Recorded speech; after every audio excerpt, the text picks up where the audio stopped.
നമസ്കാരം. PK അസ്ട്രോവിഷൻ ചാനലിലേക്ക് ഏവർക്കും സ്വാഗതം. ഇന്ന് ഞാൻ ഈ ചാനലിലൂടെ തിരുവോണം നാളുകാരുടെ സമ്പൂർണ്ണ സ്വഭാവ സവിശേഷതകളും അതോടൊപ്പം തന്നെ ഈ വർഷം തിരുവോണം നാളുകൾക്ക് വന്നു ഭവിക്കാൻ സാധ്യതയുള്ള ശുഭാശുഭ സംഭവങ്ങളും ഒക്കെ ഒന്ന് വിവരിക്കാൻ വേണ്ടിയാണ് ഞാൻ ഈ ചാനലിലൂടെ ഇന്നത്തെ എൻ്റെ വീഡിയോ ഉപയോഗപ്പെടുത്തുന്നത്. തീർച്ചയായും നിങ്ങൾക്കിത് വളരെ പ്രയോജനപ്രദമായിരിക്കും. അപ്പോൾ നിങ്ങൾക്ക് ഇഷ്ടപ്പെട്ടു എങ്കിൽ അത് സബ്സ്ക്രൈബ് ചെയ്യണം, ഷെയർ ചെയ്യണം, ലൈക്ക് ചെയ്യണം. തിരുവോണം നാളിനെക്കുറിച്ച് നമുക്ക് പൊതുവായിട്ടുള്ള ചില കാര്യങ്ങൾ പറഞ്ഞുകൊണ്ട് ഈ വർഷത്തെ ഫലത്തിലേക്കൊന്ന് കിടക്കാം. തിരുവോണം നാള് എന്ന് പറയുമ്പോൾ നമുക്കറിയാം സമ്പൽ സമൃദ്ധിയുടെയും ഐശ്വര്യത്തിൻ്റെയും നാളാണെന്നാണ് എല്ലാവരും പ്രതീക്ഷിച്ചിരിക്കുന്നത്, കണക്കാക്കപ്പെടുന്നത്. കാരണം തിരുവോണം നാളിൽ ജനിക്കുന്ന ആൾക്കാരെ സംബന്ധിച്ചിടത്തോളം അവരാകാര ഭംഗിയിലും അതുപോലെ തന്നെ നല്ല സൗന്ദര്യമുള്ള കണ്ണുകൾ, അതുപോലെ തന്നെ ഉറച്ച ശരീരം, അതുപോലെ തന്നെ ഒരു വശം ചരിഞ്ഞുള്ള നടത്ത, അങ്ങനെ മൊത്തത്തിൽ ആകൃഷ്ടമായിട്ടുള്ള ഒരു ചേഷ്ടകളും അതുപോലൊപ്പം തന്നെ ഒരു നടത്തവും പെരുമാറ്റവും ഒക്കെയാണ് ഇവരിൽ നിന്ന് നമുക്ക് കാണാൻ കഴിയുന്നത്. പൊതുവെ കുലീന സ്വഭാവം കാണിക്കുന്ന ഇവരെ സംബന്ധിച്ചിടത്തോളം വൃത്തിയും വെടിപ്പും ഒക്കെ നന്നായിട്ട് കാണിക്കും. എന്തായാലും ശരി, മറ്റുള്ളവരെ വളരെ വേഗം ആകർഷിക്കാൻ കഴിയുന്ന മനോഹരമായ ചിരിയും അതോടൊപ്പം തന്നെ കണ്ടാൽ ഗർവെന്ന് തോന്നുന്ന ഒരു സ്വഭാവമുള്ള ആളിന് അവരോട് പരിചയപ്പെട്ട് സംസാരിച്ചു വരുമ്പോൾ നിമിഷം കൊണ്ട് തന്നെ അവരെ ഏറ്റവും അടുത്ത പ്രിയപ്പെട്ടവരായി മാറുന്ന സ്വഭാവ സവിശേഷമുള്ള നാളുകാരാണ് ഈ തിരുവോണം നാളുകാർ എന്ന് പറയും. ഇവർ പൊതുവെ ശുദ്ധരും അതുപോലെ തന്നെ സത്യസന്ധരുമായിരിക്കും. ആരെയും ചതിക്കണമെന്നോ വഞ്ചിക്കണമെന്നോ ഇവർക്ക് യാതൊരുവിധ ആഗ്രഹവും ഉണ്ടായിരിക്കുന്ന ആൾക്കാരല്ല. എപ്പോഴൊക്കെ ആരൊക്കെ സഹായങ്ങൾ ചോദിച്ചാലും മുന്നോട്ടിറങ്ങി വന്ന് സഹായിക്കാൻ താല്പര്യമുള്ള ആൾക്കാരാണ് ഈ തിരുവോണം നക്ഷത്രത്തിൽ ഉള്ള ആൾക്കാർ. നിർഭാഗ്യവശാൽ ഇവരാരെയെങ്കിലും ഒന്ന് സഹായിച്ചു കഴിഞ്ഞാൽ തീർച്ചയായും അവർക്ക് അവരിൽ നിന്ന് തിക്തമായ അനുഭവങ്ങളായിരിക്കും ഉണ്ടാവുക. അവർക്ക് പ്രയോജനപ്രദമായ ഒരു നല്ല വാക്കുപോലും കേൾക്കത്തില്ല. അതിന്റെ പ്രധാന കാരണം എന്താണെന്ന് ചോദിച്ചാൽ ഇവരെ സംബന്ധിച്ചിടത്തോളം എപ്പോഴും മനോദുഃഖമായിരിക്കും. കാരണം ചന്ദ്രദിശയിലാണ് ഇവരുടെ ജനനം എന്ന് പറയുന്നത്. ചന്ദ്രദിശയിൽ ജനിക്കുന്നത് കൊണ്ട് തന്നെ മനോസുഖം എന്ന് പറയുന്നത് ഇവർക്ക് ഒരു കാരണവശാലും കിട്ടുന്ന ഒരു സന്ദർഭം ഉണ്ടാവത്തില്ല. മറ്റുള്ളവരുടെ മുമ്പിൽ വളരെ സന്തോഷമായിട്ട് വളരെ സൗഭാഗ്യമായിട്ട് ജീവിക്കുന്ന ഇവരെ സംബന്ധിച്ചിടത്തോളം ഇവരുടെ ജീവിതത്തിന് ഒരു സ്ഥിരത ഉണ്ടായിരിക്കത്തില്ല. കാരണം ഇവരുടെ ഉണ്ടാകുന്ന സമ്പത്തുകളെല്ലാം അസ്ഥിരമാണ്. പെട്ടെന്ന് ഉയർച്ചയും പെട്ടെന്ന് താഴ്ചയും ഇങ്ങനെ മാറി മാറി വന്നുകൊണ്ടിരിക്കുന്ന ഒരു നാളുകാരാണ് തിരുവോണം നാളുകാർ എന്ന് പറയുന്നത്. അവർക്ക് സ്ഥായിയായ ഒരു പുരോഗതിയോ അല്ലെങ്കിൽ സ്ഥായിയായ ഒരു അധപ്പതനോ അവർക്ക് ഉണ്ടാവത്തില്ല. വളരെ വേഗം എന്ത് ചെയ്യുന്നു, ഒരു വലിയ പ്രതിസന്ധിയിൽപ്പെട്ടിരിക്കുന്ന സമയത്ത് വളരെ വേഗം അതിൽ നിന്ന് അവർ ഉയർന്നു വരുന്നത് കാണാം. അതോടൊപ്പം തന്നെ അവർക്ക് അതേപോലെ തന്നെ താഴ്ച ഉണ്ടാകുന്ന സന്ദർഭങ്ങളും ഉണ്ടാകാം. അപ്പോൾ ഉയർച്ച താഴ്ചയുടെ ഒരു സമ്മിശ്ര ഫലമാണ് തിരുവോണം നാളുകാർക്ക് പൊതുവായി ഇപ്പോൾ കാണാൻ കഴിയുന്നത്. ഇവരെ സംബന്ധിച്ചിടത്തോളം സകല കലകളിലും വലിയ താല്പര്യം ഉണ്ടാവുകയും വിദ്യാഭ്യാസത്തിലും അറിവുകളും ഒക്കെ സമ്പാദിക്കാനൊക്കെ വളരെയേറെ ആ താല്പര്യമുള്ളവർ മുന്നിലുമായിരിക്കും ഇവരെന്ന് പറയുന്നത്. ഇവരെ സംബന്ധിച്ചിടത്തോളം എല്ലാ അറിവുകളും ശേഖരിക്കാനുള്ള താല്പര്യം എല്ലായ്പ്പോഴും ഉണ്ടായിരിക്കും. അപ്പം അതുകൊണ്ട് തന്നെ അറിവിന്റെ കാര്യത്തിലും വിദ്യാഭ്യാസത്തിന്റെ കാര്യത്തിലും ഉയർച്ചയുടെ കാര്യത്തിലൊക്കെ ഇവർ ഒട്ടും പിന്നിലല്ല എങ്കിൽ പോലും ഇവരെ സംബന്ധിച്ചിടത്തോളം ബുദ്ധിപരമായിട്ട് ചിന്തിക്കാനോ അല്ലെങ്കിൽ പലപ്പോഴും ആ സാവകാശം പ്രവർത്തിക്കാനോ പറ്റുന്നൊരു സ്വഭാവമല്ല ഇവരാണ്. ഇവരൊരു അല്പം മുൻകോപിയും എടുത്തുചാട്ടക്കാരുമായിരിക്കും. പലപ്പോഴും ഇവരിങ്ങനെ തിടുക്കത്തിൽ കാര്യങ്ങൾ ചെയ്യുന്നത് കൊണ്ട് അബദ്ധങ്ങൾ പറ്റി പലപ്പോഴും വലിയ അബദ്ധങ്ങൾ ചെന്ന് വീഴുന്ന ചില സന്ദർഭങ്ങളും ഉണ്ടാവാം. ഇവരെ സംബന്ധിച്ചിടത്തോളം വാക്കുകൾക്കൊരു പ്രത്യേകതയുണ്ട്. ഇവർ മധുരമായി സംസാരിക്കും, നല്ലതുപോലെ സംസാരിക്കുമെങ്കിൽ പോലും സംസാരപ്രിയരായതുകൊണ്ട് തുടർച്ചയായി സംസാരിക്കുന്നതുകൊണ്ട് അതിൽ ചിലപ്പോൾ സ്പെല്ലിംഗ് മിസ്റ്റേക്കുകളൊക്കെ വന്ന് എതിരിൽ നിൽക്കുന്ന ആൾക്കാരൊക്കെ അല്പം ബുദ്ധിമുട്ടുണ്ടാക്കുന്ന സാഹചര്യം ഇല്ലാതില്ല. അപ്പോൾ ഇങ്ങനെ പൊതുവെ നോക്കുമ്പോഴത്തേക്ക് തിരുവോണം നക്ഷത്രക്കാർ ഏറ്റവും മുന്നിൽ നിൽക്കുന്നത് അവരുടെ സംബന്ധിച്ച് അവരുടെ വ്യക്തിത്വവും അതുപോലെ അവരുടെ പ്രഭാവവും ആണെങ്കിൽ പോലും ഇവർക്ക് ധാരാളം ശത്രുക്കൾ ഉള്ളിലുണ്ട്. കാരണം ഒരുപാട് അസൂയാലുക്കൾ നിർബന്ധമായും അവർക്കുണ്ടായി. എല്ലാ മേഖലയിലും ഇവർ തിളങ്ങുന്നതായിട്ട് തോന്നുന്നു. പക്ഷേ ഇവരെ സംബന്ധിച്ചിടത്തോളം ആത്മാർത്ഥമായിട്ടാണ് ഇടപെടുന്ന കാര്യങ്ങൾ ഭംഗിയാക്കുക എന്ന് പറയുന്നതിനകത്ത് ഇവർ കർക്കശക്കാരാണ്, അവർ വാശിയുള്ളവരാണ്. അതുകൊണ്ട് തന്നെ എന്ത് വില കൊടുത്തും അവർ ഏർപ്പെടുന്ന കാര്യങ്ങൾ വളരെ ഭംഗിയായിട്ട് ചെയ്തു തീർക്കുക എന്ന് പറയുന്നതാണ് ഇവരെ സംബന്ധിച്ച് ഏറ്റവും പ്രധാനപ്പെട്ട ഒരു സംഭവം എന്ന് പറയും. ഇവിടെ നമ്മൾ ജ്യോതിഷത്തെക്കുറിച്ച് സംസാരിക്കുമ്പോഴേക്കും നമുക്കറിയാം, ഇപ്പോൾ യൂട്യൂബിലൊക്കെ ഒരുപാട് ആൾക്കാർ യൂട്യൂബിൽ ജ്യോതിഷവുമായിട്ടൊക്കെ വരുന്നുണ്ട്. ആർക്ക് വേണമെങ്കിലും യൂട്യൂബിലൂടെ ജ്യോതിഷം നന്നായിട്ട് പറയാൻ പറ്റും എന്നൊരു ധാരണയിലൊക്കെയാണ് ആൾക്കാരൊക്കെ ഇരിക്കുന്നത്. ഇതിൻ്റെ ടൈറ്റിൽ തമ്പനയിൽ തന്നെ നിങ്ങൾ കണ്ടാൽ മനസ്സിലാവും, കോടീശ്വര ഭാഗ്യം. അവർക്ക് വളരെ വേഗം രാജയോഗം, അതുപോലെ തന്നെ കുബേരയോഗം, ഇവർക്ക് ഭാവിക്കൊരു തീർച്ചയായും വേണ്ടിക്കും ഇത് എഴുതി വെച്ചോളൂ എന്നൊക്കെ പറഞ്ഞ് ചാനലിൽ ഇങ്ങനെ ഓരോ ആൾക്കാരിങ്ങനെ പറയാറുണ്ട്. അപ്പോൾ ചാനലിൽ ചന്ദ്രഘടനയനുസരിച്ച് ഗ്രഹങ്ങളുടെ ഗോചര അവസ്ഥയുമായി ബന്ധപ്പെട്ടാണ് ഇവരെല്ലാ പേരും ഒരാഴ്ചയിലോ അല്ലെങ്കിൽ ഒരു മാസത്തിലോ അല്ലെങ്കിൽ ഒരു വർഷത്തിൻ്റെ ഫലം പറയുന്നത്. തീർച്ചയായും അങ്ങനെ പറയുന്ന ഈ ഗോചര ഫലങ്ങളിൽ ഒരു 50% പോലും ശരിയാവണമെന്നില്ല പലപ്പോഴും. കാരണം ഒരു നക്ഷത്രത്തിൽ ജനിച്ച അല്ലെങ്കിൽ ഒരു കൂറിൽ ജനിച്ച കോടിക്കണക്കിന് ആൾക്കാരുണ്ട് ഇന്ത്യയിൽ. അപ്പോൾ ഇവരൊക്കെ എല്ലാ പേർക്കും ഇങ്ങനെ പറഞ്ഞാൽ ഭാഗ്യക്കുറി അടിക്കുമെന്നോ അല്ലെങ്കിൽ സമ്പന്നത ഉണ്ടാകുമെന്നോ അല്ലെങ്കിൽ രാജയോഗം ഉണ്ടാകുമെന്നോ പറയുന്നതിനകത്ത് യാതൊരു അർത്ഥവുമില്ല. അതിൻ്റെ കാര്യം എന്താണെന്ന് ചോദിച്ചു കഴിഞ്ഞാൽ ഗ്രഹങ്ങളുടെ സഞ്ചാര ഫലമനുസരിച്ച് അല്ലെങ്കിൽ ഗോചര ഫലമനുസരിച്ച് അവരവരുടെ രാശിയുമായി ബന്ധപ്പെട്ട് ഗ്രഹങ്ങൾ നിൽക്കുന്നതിൻ്റെ അടിസ്ഥാനത്തിൽ അത് ശരിക്കും ശത്രുഗ്രഹങ്ങളിലല്ലാതെ മിത്രഗ്രഹങ്ങളിലൊക്കെ ഗ്രഹങ്ങൾ നിൽക്കുന്നു എന്നുള്ളതിൻ്റെ അടിസ്ഥാനത്തിൽ പറയുന്ന പൊതുവായ ഫലങ്ങളാണിതെന്ന് പറയുന്നത്. പക്ഷേ ഒരാൾ ജനിക്കുന്ന സമയത്ത്, ആ ജനന സമയത്ത് അദ്ദേഹത്തിൻ്റെ ഗ്രഹങ്ങൾ എവിടെ നിൽക്കുന്നു എന്നുള്ളതിനെ അടിസ്ഥാനമാക്കിയിട്ടാണ് ഈ ഗോചര ഫലങ്ങളുമായി സംയോജിപ്പിച്ച് നമ്മൾ യഥാർത്ഥത്തിൽ ഫലം പറയേണ്ടത്. അങ്ങനെ പറഞ്ഞെങ്കിൽ മാത്രമേ തീർച്ചയായും ആ ഫലത്തിന് ഒരർത്ഥമുണ്ടാവുകയുള്ളൂ, ഫലത്തിന് യാഥാർത്ഥ്യമുണ്ടാവുകയുള്ളൂ. അപ്പോൾ ഇപ്പോൾ ഗോചര ഫലം എന്ന് പറയുമ്പോൾ തീർച്ചയായും നമുക്കറിയാം, ഇപ്പോൾ ഒരാളിൻ്റെ ഗുരു എന്ന് പറയുന്ന അല്ലെങ്കിൽ വ്യാഴം 3 നിൽക്കുന്നു അല്ലെങ്കിൽ 6 നിൽക്കുന്നു എന്ന് പറയട്ടെ. അപ്പം 3 6 നിൽക്കുന്നു എന്ന് പറഞ്ഞുകൊണ്ട് ഉടൻ തന്നെ നമുക്ക് അത് വളരെ ദോഷമാണെന്നോ പുറവിളി കൂട്ടുമെന്നോ ഒക്കെ ആൾക്കാർ പറയാറുണ്ട്. പക്ഷേ ഈ ഗ്രഹനില, ഈ പറയുന്ന ആളുമായി ബന്ധപ്പെട്ട അയാളുടെ ഗ്രഹനില നോക്കുമ്പോഴത്തേ അദ്ദേഹത്തിൻ്റെ ഗ്രഹങ്ങൾ ആ ഗ്രഹനിലയിൽ അഥവാ ജനിക്കുന്ന സമയത്ത് ഏതേത് സ്ഥാനങ്ങളിൽ നിൽക്കുന്നു എന്നതിൻ്റെ അടിസ്ഥാനത്തിൽ മാത്രമാണ് അദ്ദേഹത്തിൻ്റെ ഫലങ്ങൾ ശരിയാവുക എന്നുള്ളതാണ്. അപ്പം നമ്മൾ ഒന്ന് മനസ്സിലാക്കി കഴിഞ്ഞാൽ ഈ പറഞ്ഞിരിക്കുന്ന ഗോചര ഫലം കൊണ്ട് നമുക്ക് വളരെയേറെ പ്രയോജനമൊന്നുമില്ല, വളരെ കുറച്ച് മാത്രമേ നമുക്ക് കാര്യങ്ങൾ കിട്ടത്തുള്ളൂ. അതുപോലെ തന്നെ നമ്മൾ പത്രങ്ങളിലോ മറ്റു കാര്യങ്ങളിലൊക്കെ ആഴ്ചഫലം വരുന്നത് നിങ്ങൾ കണ്ടു കാണും. അപ്പോൾ ഈ ആഴ്ചഫലം എന്ന് പറയുമ്പോഴത്തേക്ക് അത് ഒരു ഓടക്കണക്കാണ്, അത് ഒരു ഊഹാഭോഗങ്ങളിൽ വെച്ച് ആ ഗ്രഹത്തിൻ്റെ സഞ്ചാരമനുസരിച്ച് അവർ പറയുന്നു എന്നുള്ളതല്ലാതെ ഒരു ആളിൻ്റെ ഗ്രഹനില നോക്കി മറ്റു ഗ്രഹങ്ങൾ ഇപ്പോൾ എങ്ങനെ സഞ്ചരിക്കുന്നു നോക്കിയല്ലാതെ ഒരാളിൻ്റെ ജാതകവുമായി ബന്ധപ്പെട്ട് പറയാൻ നമുക്ക് പറ്റത്തുള്ളൂ. എന്നാൽ മാത്രമേ അത് ശരിയാവത്തുള്ളൂ. അപ്പോൾ അങ്ങനെ പറയുന്ന ഫലങ്ങളാണ് പ്രധാനമായും നമുക്ക് ഏകദേശം നല്ല ഒരു ശതമാനം ശരിയാവുക എന്ന് പറയുന്നത്. ഒരിക്കലും ജ്യോത്സ്യം ഒരു തട്ടിപ്പോ വെട്ടിപ്പോ അല്ലെങ്കിൽ ഫലപ്രാപ്തി ഇല്ലാത്തൊരു സാധനമല്ല. ഇതിന് കണക്കും കാര്യങ്ങളൊക്കെ ഉണ്ട്. കുറേ നാളുകളായി അതിൻ്റെ പിറകിൽ നിൽക്കുന്ന ഒരാളെന്നുള്ള നിലയ്ക്ക് എനിക്കിങ്ങനെ ആധികാരികമായി സംസാരിക്കാൻ കഴിയുന്നതാണ്. യൂട്യൂബിലൊക്കെ ചില ജ്യോതിഷികൾ നന്നായി സംസാരിക്കുന്നുണ്ട്, നന്നായി പ്രസന്റ് ചെയ്യുന്നവരുണ്ട്. അവരെ ശരിക്കും അങ്ങനെ പറയുന്ന സ്ഥലത്തൊക്കെ അവരെ ഒരിക്കലും എന്ത് ചെയ്തില്ല, ആകാംക്ഷ കൊടുക്കാതെ ജനങ്ങളുടെ ആകാംക്ഷയും അതുപോലെ തന്നെ പ്രശ്നങ്ങളെ മുൻനിർത്തി വളരെ വലുതാക്കി പറയുന്ന സ്വഭാവമില്ലാത്ത ഒരുപാട് ജ്യോതിഷികളെ നമ്മൾ കാണാൻ കഴിയുന്നുണ്ട് അതിനകത്ത് യൂട്യൂബിൽ. ഇവിടെ എന്താ സംഭവം എന്ന് ചോദിച്ചു കഴിഞ്ഞാൽ ചില സാഹചര്യത്തിൽ ജനങ്ങളുടെ വിശ്വാസത്തെ മുതലെടുത്തുകൊണ്ട് അതോടൊപ്പം തന്നെ ജനങ്ങളുടെ കഷ്ടതകൾ മുതലെടുത്തുകൊണ്ട് അതിനെ ഊതിപ്പെരിപ്പിച്ച് അവർക്ക് കൂടുതൽ അവരെ അതിലേക്ക് തള്ളിവിട്ട് അവരെ കൂടുതൽ ചിന്തിപ്പിച്ച് വറിയാവാനുള്ള ഒരു സാഹചര്യം ഒരുക്കുന്ന ജ്യോതിഷികളുമുണ്ട് ഇവിടെ. അപ്പോൾ ജ്യോതിഷം എന്ന് പറഞ്ഞാൽ അങ്ങനെയല്ല. ഒരാളിന് എന്തെങ്കിലും പ്രതിസന്ധികളുണ്ട് എങ്കിൽ ആ പ്രതിസന്ധിയുടെ പരിഹാരം നിർദ്ദേശിച്ച് ആ പരിഹാരത്തിലൂടെ അവർക്ക് ജീവിക്കാനുള്ള ഒരു ഉത്തേജനം അല്ലെങ്കിൽ കരുത്താർജിച്ചു കൊടുക്കുകയാണ് ജ്യോതിഷികൾ ചെയ്യേണ്ടത് യഥാർത്ഥത്തിൽ. അതാണ് യഥാർത്ഥ ജ്യോതിഷം എന്ന് പറയുന്നത്. ഇപ്പം നമുക്കൊരു ദുരന്തമുണ്ട്, അടിക്കടി ഒരു ദുരന്തം വന്നുകൊണ്ടിരിക്കുകയാണെന്നിരിക്കട്ടെ. ആ സാഹചര്യത്തിൽ നമ്മളെന്താ ചെയ്യുന്ന, വലിയ പൈസകൾ ചിലവാക്കി വലിയ പൂജകളൊക്കെ ചെയ്ത് തീർച്ചയായും നമ്മൾ അതിൽ നിന്ന് മാറ്റാമെന്ന് ശ്രദ്ധിച്ചു കഴിഞ്ഞാൽ അങ്ങനെ ഒരു സംഭവമേ ഇല്ല. അത് പൂജ ചെയ്യുന്ന ആൾക്കാർ പൈസ കൊണ്ടുപോകുന്നതല്ലാതെ നമുക്ക് അങ്ങനെയൊന്നുമില്ല. പ്രധാനമായും വാസ്തുദോഷത്തിലുമൊക്കെ നമുക്ക് പറയാൻ പറ്റുന്നത് യഥാർത്ഥത്തിൽ പഠിച്ച് വാസ്തുദോഷം അവതരിപ്പിക്കുന്ന ആൾക്കാർ വളരെ കുറവാണ്. അപ്പം ഇങ്ങനൊരു സാഹചര്യം വരുന്നത് കൊണ്ട് അല്ലെങ്കിൽ ഇങ്ങനെ ആൾക്കാർ വളരെ എക്സാജറേറ്റ് ചെയ്ത് ഭീതിജനകമായി പറയുന്നത് കൊണ്ടാണ് ഒരുപാട് ആൾക്കാർ ഇതിലേക്ക് വഴുതി വീഴുകയും ഒരുപാട് ആൾക്കാർ ഇങ്ങനെ പൂജയും അതുപോലെ തന്നെ കർമ്മങ്ങളിലും ആഭിചാര കർമ്മങ്ങളിലും ഒക്കെ ചെന്ന് പെടുന്നതിൻ്റെ കാര്യം അതാണ്.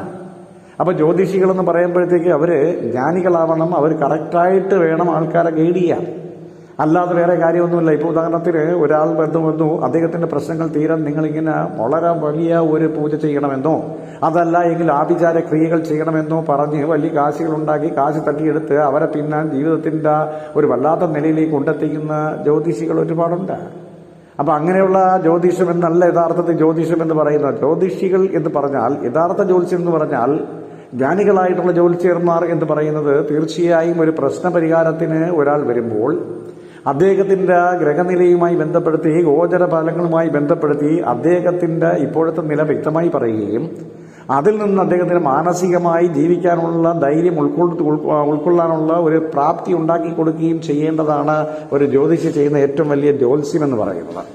അപ്പോൾ അവിടെയാണ് നമ്മൾ ശരിക്കും ജ്യോതിഷികളെ തിരിച്ചറിയേണ്ടത്. അല്ലാതെ നമ്മൾ ഈ യൂട്യൂബിൽ കാണുന്നവർക്ക് ജ്യോത്സ്യന്മാർ പറയുന്നത് നിങ്ങൾക്ക് ആ ഭാഗ്യക്കുരി വരുന്ന ഒരാഴ്ചക്കുള്ളിൽ നിങ്ങൾക്ക് ഭാഗ്യക്കുരി അടിക്കും, കോടീശ്വര ഭാഗ്യമുണ്ടാവും, അതോടൊപ്പം തന്നെ നിങ്ങൾ സമ്പന്നരാകും, ഇന്നലെ വരെ നിങ്ങളെ തള്ളിപ്പറഞ്ഞവരെല്ലാം നിങ്ങൾ തള്ളിപ്പറയേണ്ടി വരും എന്നൊക്കെ പറഞ്ഞ് കുറേ കാര്യങ്ങൾ പറയാറുണ്ട്. അതൊന്നുമല്ല ജ്യോത്സ്യം എന്ന് പറയുന്നത്. അപ്പോൾ അതുകൊണ്ട് ഇത് ആമുഖമായി ഞാൻ നിങ്ങളുടെ മുന്നിലേക്ക് പറഞ്ഞുകൊണ്ടാണ് തിരുവോണം നാളിനെ സംബന്ധിച്ചിടത്തോളം വരും ഒരു വർഷം, അതായത് 2025 അവസാനിക്കുന്നത് വരെ എന്തൊക്കെ പ്രശ്നങ്ങളാണ് അല്ലെങ്കിൽ എന്തൊക്കെ ഫലങ്ങളാണ് നമുക്കുണ്ടാവാൻ സാധ്യത എന്ന് നമ്മളൊന്ന് മനസ്സിലാക്കുന്നത് നല്ലതാണ്. ഇവിടെ തിരുവോണം നക്ഷത്രം എന്ന് പറയുമ്പോഴത്തേക്കും നമുക്കറിയാം, തിരുവോണം നക്ഷത്രക്കാരൻ മകരക്കൂറിലാണ് ജനിക്കുന്നത്. അപ്പോൾ മകരക്കൂറിൽ ജനിച്ചിരിക്കുന്ന ഈ തിരുവോണം നക്ഷത്രക്കാരെ സംബന്ധിച്ചിടത്തോളം ശനിയാണ് അവരുടെ രാശ്യാധിപൻ എന്ന് പറയുന്നത്. അപ്പോൾ ശനി രാശ്യാധിപൻ എന്ന് പറയുമ്പോൾ നമുക്കറിയാം, കഴിഞ്ഞ 7.5 വർഷക്കാലമായി അവർക്ക് ശനി എന്ന് പറഞ്ഞ ഏഴര ശനി കൊണ്ട് ഭയങ്കരമായി ബുദ്ധിമുട്ടിച്ചിരുന്ന ഒരു സാഹചര്യമായിരുന്നു. അപ്പോൾ 7.5 ശനി കൂടാതെ തന്നെ ചില ആൾക്കാർക്ക് രാഹു ദശയാണ്, അതല്ല എങ്കിൽ രാഹുവിന്റെ അപകാരമാണ്. അപ്പോൾ അങ്ങനെയൊക്കെ ദശയും അന്തർദശകളൊക്കെ നമ്മൾ ഇതിനകത്ത് പരിഗണിച്ചെങ്കിൽ മാത്രമേ അതിന്റെ ഗ്രാവിറ്റി മനസ്സിലാക്കാൻ പറ്റുകയുള്ളൂ. അപ്പോൾ കഴിഞ്ഞ 7.5 വർഷം എന്ന് പറയുന്നത്, അതായത് മാർച്ച് 29 വരെ, അതിനു മുമ്പുള്ള 7.5 വർഷക്കാലം എന്ന് പറയുന്നത് തിരുവോണം നക്ഷത്രക്കാർക്ക് വളരെ കഷ്ടകാലമായിരുന്നു, 7.5 ശനിയായിരുന്നു. സത്യത്തിൽ അവര് വളരെ കൂടുതൽ അനുഭവിച്ച് ചീട്ട് വാങ്ങിയവരാണ്, ഒരുപാട് ദുരന്തങ്ങൾ ഏറ്റുവാങ്ങിയവരായിരിക്കാം അവർ. എല്ലാവരും അങ്ങനെ ആവണമെന്നില്ല. കാരണം ജനിക്കുന്ന സമയത്ത് മറ്റ് ഗ്രഹങ്ങളുടെ അനുകൂല സാഹചര്യങ്ങൾ, മറ്റ് ഗ്രഹങ്ങളുടെ ദോഷങ്ങൾ, അപ്പോൾ അതൊക്കെ ചിലപ്പോൾ നമ്മൾ സ്വാധീനിച്ചെന്നിരിക്കും. പക്ഷേ ഇങ്ങനെ ശനിക്ക് അനുഗ്രഹമില്ലാതെ ശനി ദോഷമായി നിൽക്കുന്ന ചില ജാതകത്തിൽ 7.5 ശനി ഭയങ്കരമായി നമ്മളെ ബുദ്ധിമുട്ടിക്കും എന്നുള്ളതിൽ യാതൊരു സംശയമില്ല. ഈ 7.5 വർഷം എന്ന് പറയുന്ന 7.5 ശനി എന്ന് പറയുന്ന കാലഘട്ടത്തിൽ സത്യത്തിൽ ഒരുപാട് ആൾക്കാർ വളരെയേറെ ബുദ്ധിമുട്ടി, കടങ്ങൾ കൊണ്ട് പൊറുതിമുട്ടി, രോഗങ്ങൾ കൊണ്ട് വലയുന്നു, വീടും കുടുംബവും എല്ലാം നഷ്ടപ്പെട്ടു. ചിലപ്പം ചില ആൾക്കാർക്ക് കുടുംബ ബന്ധങ്ങൾ നഷ്ടപ്പെട്ടു, കാറും വാഹനങ്ങളും ഒക്കെ നഷ്ടപ്പെട്ടു പോകുന്ന ഒരുപാട് സന്ദർഭങ്ങൾ ഉണ്ടായി കാണാം. അനുഭവസ്ഥർക്ക് മാത്രമേ അതിൻ്റെ ആ ഒരു ബുദ്ധിമുട്ട് മനസ്സിലാവുകയുള്ളൂ. അപ്പം ഇങ്ങനെ വന്നിരിക്കുന്ന ഈ സാഹചര്യം നമ്മൾ മനസ്സിലാക്കി കഴിഞ്ഞാൽ നമുക്കറിയാം, നമ്മൾ ആ ഗ്രഹനിലയിൽ ശനി എന്ന് പറയുന്നത് ഈ കഴിഞ്ഞ മാർച്ച് 29 വരെ 2.5 വർഷം അത് 2-ലായിരുന്നു നമ്മളെ ശനി എന്ന് പറയുന്നത്. എന്നാൽ അതിനുശേഷം ശനി ഇപ്പം നിൽക്കുന്നത് മീനം രാശിയിലാണ്. നമ്മുടെ മൂന്നാമത്തെ, അതായത് മകരം രാശിക്കാരുടെ, തിരുവോണം നക്ഷത്രക്കാരുടെ മകരം രാശിക്കാരുടെ 3-ലാണ് സ്ഥിതി ചെയ്യുന്നത്. ശനി 3-ൽ എന്ന് പറയുമ്പോഴത്തേക്ക് നമുക്കറിയാം, ശനി എന്ന് പറയുന്ന ഒരു പാവഗ്രഹമാണ്. അപ്പോൾ പാവഗ്രഹം 3-ൽ നിൽക്കുന്നത് നല്ല ഗുണമുള്ളൊരു സംഭവമാണ്. പക്ഷേ നമ്മൾ ആലോചിച്ച് നോക്കണം, ശനി 3-ൽ നിൽക്കുന്നു എന്ന് പറഞ്ഞതുകൊണ്ട് നമ്മളുടെ ഈ ദോഷങ്ങളെല്ലാം മാറി നമുക്ക് വളരെ സൗഭാഗ്യങ്ങളെല്ലാം ശനി ഭഗവാൻ തരും എന്നൊക്കെ നമ്മൾ വിചാരിച്ചിരുന്നാലും ആ ഗ്രഹത്തെ സ്വാധീനിക്കുന്ന ഒരുപാട് മറ്റ് ഗ്രഹങ്ങളുണ്ട്. ആ ഗ്രഹങ്ങളുടെ സ്വാധീനവും അതിന്റെ വലയങ്ങളും ഒക്കെ നമുക്ക് എന്ത് ചെയ്യും, നമ്മളെ ജീവിതത്തെ മാറ്റിമറിക്കും. അതുകൊണ്ട് ശനി എന്ന് പറയുന്ന ഒരു ഗ്രഹത്തെ മാത്രം വെച്ചുകൊണ്ട് നമുക്ക് നമ്മുടെ ഭാഗ്യങ്ങളോ അല്ലെങ്കിൽ നിർഭാഗ്യങ്ങളോ പറയാൻ കഴിയത്തില്ല. ഇപ്പോൾ ഉദാഹരണത്തിന് ശനി 3-ൽ നിൽക്കുന്നു എന്നിരിക്കട്ടെ, കുഴപ്പമില്ല. പക്ഷേ വ്യാഴം എന്ന് പറയുന്നത് ഒരു വർഷക്കാലത്തേക്ക് ഇപ്പം നിൽക്കുന്നത് എവിടെയാ? 6-ലാണ് നിൽക്കുന്നത്. 6 എന്ന് പറയുന്ന രോഗദുരിത ഭാഗമാണ്. അതുപോലെ തന്നെ ധനനഷ്ടം, ചെലവുകളൊക്കെ ഉണ്ടാകുന്ന ഒരു സ്ഥാനത്താണ് നിൽക്കുന്നത്, 6-ലാണ് നിൽക്കുന്നത്. തിരുവോണം നാളിനെ സംബന്ധിച്ചിടത്തോളം, മകരക്കൂറുകാരെ സംബന്ധിച്ചിടത്തോളം ശനി 3-ൽ നിൽക്കുന്നെങ്കിൽ പോലും നമുക്ക് ഗുരു എന്ന് പറയുന്നത് 6-ലാണ് നിൽക്കുന്നത്. അപ്പോൾ 6-ൽ നിൽക്കുന്ന ഗുരു, അതോടൊപ്പം തന്നെ സൂര്യൻ 6-ലുണ്ടായിരുന്നു, ഇപ്പോൾ 7-ലേക്ക് മാറാൻ പോവുകയാണ്. അപ്പോൾ ഈ നിൽക്കുന്ന ഈ കാലഘട്ടം എന്ന് പറയുന്നത് നമുക്ക് നല്ലൊരു സമയമല്ല. പലരെക്കാൾ കൂടുതൽ ചെലവുണ്ടാകുക, മാനസികമായ പ്രശ്നങ്ങളുണ്ടാകുക, ശത്രുക്കളെ കൊണ്ട് ദോഷമുണ്ടാകുക, ദുരിതങ്ങളുണ്ടാവുക, ഇങ്ങനെ പറയുന്ന കുറേയേറെ ദുരന്തങ്ങൾ വരുന്ന ഒരു സാഹചര്യത്തിലാണ് ഈ വ്യാഴം നിൽക്കുന്നത്. വ്യാഴത്തിൻ്റെ 6-ലെ നിൽപ്പത്ര ശരിയല്ല, നമുക്ക് കൂടുതൽ ദോഷങ്ങൾ ചെയ്യുന്ന ഒരു സമയമാണ്. പക്ഷേ ഇവിടെ നമുക്ക് എന്താ സംഭവം എന്ന് ചോദിച്ചു കഴിഞ്ഞാൽ, അതിനോടൊപ്പം രാഹു എന്ന് പറയുന്നത് 2-ൽ നിൽക്കുകയാണ്. രാഹു നമ്മളെ 2-ൽ നിൽക്കുകയാണ്. രാഹു ഈ പറഞ്ഞിരിക്കുന്ന മകരം രാശിക്കാരെ 2-ൽ നിൽക്കുക എന്ന് പറഞ്ഞാൽ രാഹു 2-ൽ നിൽക്കുന്ന അത്ര നല്ല സ്ഥലമല്ല. അപ്പോൾ രാഹു നമുക്ക് പ്രതികൂലമായി നിൽക്കുന്ന ഒരു സാഹചര്യമാണ്. രാഹു വാക്കിന്റെ ഒരു പ്രതീകമാണ്. നമ്മൾ സംസാരിക്കുന്നതിലൊക്കെ ചില പെശകളൊക്കെ വന്ന് വാക്കുകൊണ്ട് തന്നെ ചില പ്രശ്നങ്ങളൊക്കെ ഉണ്ടാവാനുള്ള സാധ്യത വളരെ കൂടുതലാണ്. ഒപ്പം തന്നെ ആലോചിച്ച് നോക്കൂ, ഈ ജൂലൈ മാസം മൊത്തത്തിൽ നിൽക്കുന്നത് ചൊവ്വ എന്ന് പറയുന്നത് അഷ്ടമത്തിലാണ്. അഷ്ടമത്തിൽ നിൽക്കുന്ന ചൊവ്വ കേതുമായിട്ട് യോഗം ചെയ്ത് നിൽക്കുകയാണ്. അപ്പൊ വളരെ ശക്തരായ രണ്ട് ശത്രുഗ്രഹങ്ങള് അവിടെ നിൽക്കുകയാണ്. തീർച്ചയായിട്ടും അവിടെ നിൽക്കുകയാണ്. അപ്പൊ ഇവർ യോഗം ചെയ്ത് നിൽക്കുന്നതുകൊണ്ട്, 8-ൽ നിൽക്കുന്നതുകൊണ്ട്, അഷ്ടമത്തിൽ നിൽക്കുന്നത് കൊണ്ട് തീർച്ചയായും നമുക്ക് രോഗദുരിതങ്ങൾ അല്ലെങ്കിൽ പ്രശ്നങ്ങൾ ഉണ്ടാകുന്ന ഒരു സാഹചര്യമാണ് അതെന്ന് പറയുന്നത്. ആവശ്യമില്ലാതെ പഴി കേൾക്കുക, ആവശ്യമില്ലാതെ ഭാഗ്യ തടസ്സങ്ങൾ ഉണ്ടാവുക, നമുക്ക് കിട്ടേണ്ട മുതലുകൾ കിട്ടാതിരിക്കുക, കയ്യെത്തും ദൂരത്ത് വന്നിട്ട് അത് പോവുക എന്ന് പറയുന്ന ഒരുപാട് പ്രതിസന്ധികൾ ഉണ്ടാവുന്ന ഒരു സ്ഥാനത്താണ് ഈ ചൊവ്വയും കേതു നിൽക്കുന്നത്. ആരുടെ ജാതകത്തിലായാലും ശരി, ഏതെങ്കിലും ഒരു ഗ്രഹം 8-ൽ നിന്നാൽ, അഷ്ടമത്തിൽ നിന്നാൽ അത് ദുരന്തങ്ങളാണ് അല്ലെങ്കിൽ ദുരിതങ്ങളാണ് നമുക്ക് തരുന്നത്. അപ്പൊ അതും നമ്മൾ മനസ്സിലാക്കേണ്ട ഒരു കാര്യമാണ്. പൊതുവെ ഒത്തിരി ബുദ്ധിമുട്ടുണ്ടാകുന്ന ഒരു സന്ദർഭമാണ്. പക്ഷേ ഇത് ഒക്ടോബർ നവംബർ മാസമൊക്കെ ആകുമ്പോഴത്തേക്ക് ഈ വ്യാഴം അല്പം മാറി 7-ലേക്ക് വരുന്നൊരു സാഹചര്യം വരുന്നുണ്ട്.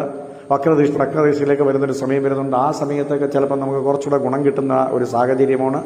എങ്കിലും നമ്മൾ ഒരു കാരണവശാലും ശനിയുടെ അനുഗ്രഹം കൂടി നിൽക്കുന്നൊരു സന്ദർഭവും, എന്നാൽ വ്യാഴം ദോഷസ്ഥാനത്ത് നിൽക്കുന്നു എന്നുള്ളത് കൊണ്ട് ഇതിനെ ന്യൂട്രലൈസ് ചെയ്യാനുള്ള സാധ്യത വളരെ കൂടുതലാണ് എന്നുള്ളത് കൊണ്ട് തീർച്ചയായും നമുക്ക് അത്രയധികം പ്രതിസന്ധികളും പ്രശ്നങ്ങളും കാര്യങ്ങളൊക്കെ ഉണ്ടാവില്ല.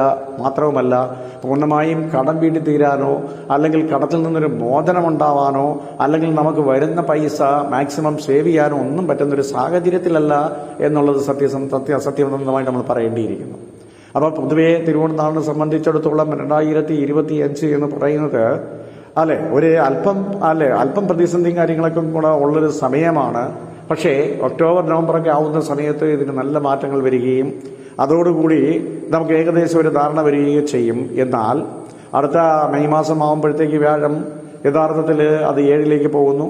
7-ൽ വരുന്നത് നല്ല ഒരു സാഹചര്യമാണ്. അപ്പൊ 7-ലേക്ക് വരുന്ന സമയത്ത് മറ്റ് ഗ്രഹങ്ങളെല്ലാം മാറി വരികയും ചെയ്യും. അപ്പം നമുക്ക് വരും കാലങ്ങളിൽ ഒരു വലിയ പ്രതീക്ഷയ്ക്ക് വക നൽകുന്നുണ്ട്. താൽക്കാലികമായി നമ്മൾ നോക്കുമ്പോൾ ഇത് അല്പം നമുക്ക് അനുകൂലമല്ല എന്ന് മാത്രമേ ഉള്ളൂ. എന്നും പറഞ്ഞ് നമുക്ക് ജീവിതത്തിൽ വളരെ ദുരിതങ്ങളോ ഒക്കെ ഉണ്ടാകുന്നത് പകുതിയും നമ്മളെ ഡിപ്പെൻഡ് ചെയ്തിരിക്കും. നമ്മളുടെ പ്രവൃത്തിയും നമ്മളുടെ ധൈര്യവും അതോടൊപ്പം തന്നെ നമ്മളൊരു പ്രതിസന്ധിയെ എങ്ങനെ നേരിടുന്നു എന്നുള്ളതിനെ അടിസ്ഥാനമാക്കിയിട്ടാണ് നമുക്കുണ്ടാകുന്ന ഈ പ്രതിസന്ധികളുടെ ഗ്രാവിറ്റി എന്ന് പറയുന്നത്. അല്ലാതെ ഒരു ഗ്രഹം അവിടെ നിൽക്കുന്നു എന്നും പറഞ്ഞുകൊണ്ട് നമ്മളങ്ങ് അതപ്പതിച്ചു പോകും. ആ ഗ്രഹം നിൽക്കുന്നത് കൊണ്ട് നമുക്കൊന്നും ചെയ്യാൻ പറ്റത്തില്ല, ഞാൻ ചെയ്യുന്നതെല്ലാം പ്രതികൂലമായിരിക്കും എന്നും പറഞ്ഞ് നമ്മൾ സ്വസ്ഥമായിട്ടൊരു സ്ഥലത്ത് ഇരുന്ന് കഴിഞ്ഞാൽ നമ്മളെ ദുരിതം വർദ്ധിക്കുന്നതല്ലാതെ വേറെ ഒരു കാര്യവുമില്ല. അപ്പം നമ്മൾ ചെയ്യുന്ന പ്രവൃത്തിയുടെ ഫലമാണ് നമുക്ക് കിട്ടുന്നത്. അങ്ങനെ നമ്മൾ നല്ല പ്രവൃത്തികൾ ചെയ്യുക, നമ്മൾ കഠിനമായി അധ്വാനിക്കുക, എന്തെങ്കിലും ചെയ്യുമ്പോൾ മാത്രമേ അതിന്റെ പ്രവൃത്തി കിട്ടത്തുള്ളൂ. അല്ലാതെ നമുക്ക് ദുരിത സമയമാണ്. അതുപോലെ തന്നെ ഗ്രഹങ്ങളെല്ലാം മോശമായ അവസ്ഥയിലാണ് നിൽക്കുന്നത്, എന്റെ വ്യാഴം നിൽക്കുന്നത് 6-ലാണ്, അല്ലെങ്കിൽ എന്റെ വ്യാഴം നിൽക്കുന്ന 3-ലാണ് എന്ന് പറഞ്ഞിട്ട് കൈയും കെട്ടി നമ്മൾ ഒരു സ്ഥലത്ത് നോക്കിയിരുന്നാൽ തീർച്ചയായും നമുക്ക് ആരും പൈസ കൊണ്ട് തരത്തില്ല, നമ്മളെ കടത്തിനൊരു പരിഹാരമാവത്തില്ല, നമുക്ക് ജീവിതത്തിൽ പുരോഗതി ഉണ്ടാവില്ല. അപ്പൊ ഇതിനൊക്കെ അത്യാവശ്യം വേണ്ടതെന്ന് പറയുന്നത് അല്പം ധൈര്യവും മനോബലവും അതുപോലെ തന്നെ അധ്വാനവും ഒക്കെയാണ്. അതുകൊണ്ട് തന്നെ ആരെങ്കിലും നമ്മളടുത്ത് കണ്ണടച്ച് പറയുകയാണ് നിങ്ങൾക്ക് ഭാഗ്യക്കുറി അടിക്കും അല്ലെങ്കിൽ ലോട്ടറി അടിക്കും, നിങ്ങൾ സമ്പന്നനാകും എന്നൊക്കെ പറഞ്ഞാൽ ചുമ്മാതെ നമുക്ക് അങ്ങനെ സമ്പന്നനൊന്നും ആവാൻ പറ്റത്തില്ല. ഒരു കാരണവശാലും സമ്പന്നനാവാൻ പറ്റത്തില്ല. അങ്ങനെയൊക്കെ നമ്മൾ അധ്വാനിച്ച് സമ്പന്നനാവാനേ പറ്റുള്ളൂ. അതുകൊണ്ട് ജ്യോതിഷം എന്ന് പറയുന്നത് ശാസ്ത്രമാണ്, കണക്കാണ്, അത് കൃത്യമായിട്ടുള്ള കാര്യങ്ങളാണ്. അതനുസരിച്ച് പറയുന്നവർക്ക് കൃത്യമായിട്ട് അത് പറഞ്ഞു ഫലിപ്പിക്കാൻ കഴിയും. അത് ജീവിതത്തിൽ പ്രായോഗികമായി വരികയും ചെയ്യും. പക്ഷേ ഇതിൻ്റെയൊക്കെ ആധാരം എന്ന് പറയുന്നത് നമ്മുടെ പ്രവൃത്തിയും നമ്മൾ ചെയ്യുന്ന നന്മകളുടെയൊക്കെ ഒരു പരിണിത ഫലമാണ് നമുക്ക് കിട്ടുന്ന ഗുണങ്ങളെന്ന് പറയുന്നത്. അപ്പോൾ തീർച്ചയായും നമുക്ക് അങ്ങനെയുള്ള ഗുണങ്ങൾ കിട്ടണമെങ്കിൽ തീർച്ചയായും നമ്മൾ നന്നായി ജോലി ചെയ്യണം, നമ്മൾ നന്നായിട്ട് ആ കാര്യങ്ങളെ മനസ്സിലാക്കണം. വരായികളെ നമ്മൾ കൂടുതലൊന്ന് മനസ്സിരുത്തിക്കൊണ്ട് അതിനെ നമ്മൾ തന്റേടമായി നേരിടാനുള്ളൊരു കപ്പാസിറ്റി നമ്മൾ ഉണ്ടാക്കിയെടുക്കുകയാണ് ഇതിൽ നിന്നുള്ള ഒരു പരിഹാരം എന്ന് പറയുന്നത്. അല്ലാതെ ഈ ലോകത്തെ അമ്പലങ്ങളിലെല്ലാം പോയി നമ്മൾ പ്രാർത്ഥിക്കുകയല്ല. നമ്മൾ ദൈവവിശ്വാസിയാവണം, നമ്മൾ അമ്പലങ്ങളിൽ പോയി പ്രാർത്ഥിക്കണം, അവിടെ പൂജകൾ ചെയ്യണമെങ്കിൽ നമുക്ക് മനസ്സിന്റെ സന്തോഷത്തിനനുസരിച്ച് നമുക്ക് പൂജകൾ ചെയ്യാം, അതിനൊന്നും പ്രശ്നമില്ല എന്നും പറഞ്ഞു നമ്മൾ ഇതൊക്കെ ഫലം ഇങ്ങനെ ഒഴുകി വരുമെന്നും പറഞ്ഞു നമ്മളെ കയ്യിരിക്കുന്ന ഉള്ള സമ്പത്തും കൂടെ ഇല്ലാതാക്കി പൂജകൾ നടത്തി ആവശ്യമില്ലാതെ കർമ്മങ്ങൾ നടത്തി നമ്മളെ കുടുംബത്തിൽ സ്വസ്ഥത നഷ്ടപ്പെടുത്തേണ്ട ഒരു കാര്യമില്ല.